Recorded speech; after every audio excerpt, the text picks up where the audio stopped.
Hi, this is Dr. Mike Hodish. I'm going to show you the best way to brush your teeth. Most people don't know that the most important part to brush is right here where I'm pointing, right at the gum line, and actually down inside the gum a little bit. Where you see the edge of the gum, right here, and in your own mouth when you look in the mirror, the gum is actually not attached to the tooth right there. It's an elastic cuff like your sock around your ankle. You can stick something down inside that cuff, 2 or 3 or even 4 millimeters, before it hits bottom. And plaque grows down inside there, and it's very important to clean that out every day. Plaque in that area is very closely in contact with the gum tissue, and so is most effective at creating gum inflammation, which leads to tooth loss. It's also a risk factor for a number of diseases of the entire body, including cardiovascular disease, so you definitely want to control it. The best way to go after that is with a soft toothbrush. Many people think that a hard brush would clean better, but in fact that's not true. Plaque is a soft film about the consistency of toothpaste, and so you don't need a wire brush to scrub it off.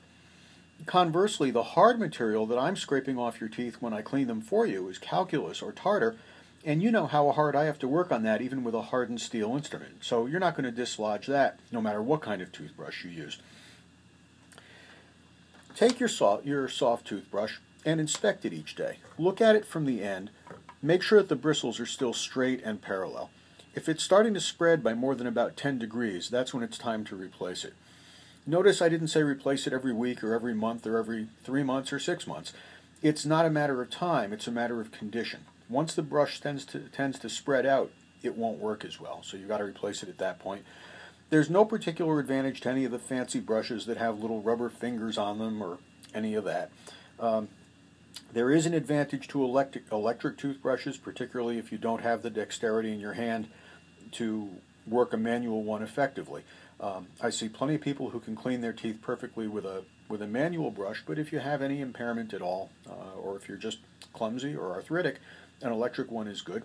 I like the Sonicare very much.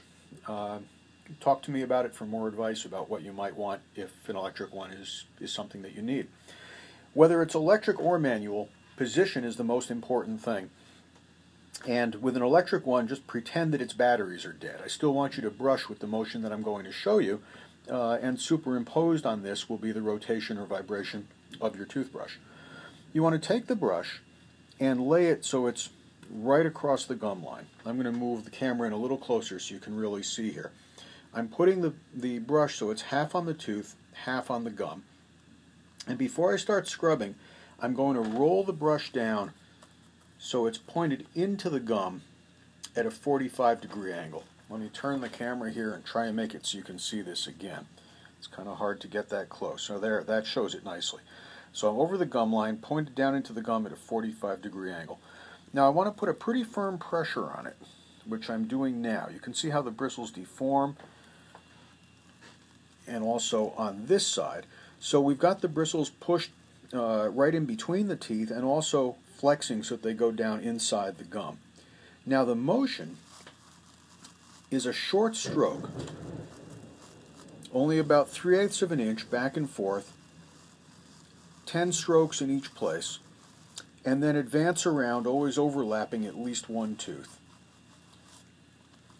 Now I'm not actually counting out 10 strokes here, but I expect you to. And just keep on going. At some point you've got to flip the brush over, of course, and then you go on. Now on the inside, the exact same principles, half on the tooth, half on the gum, 10 strokes, 10 strokes. Across the front,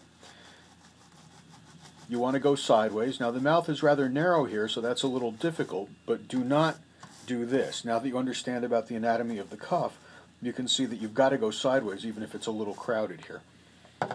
And then you continue on around.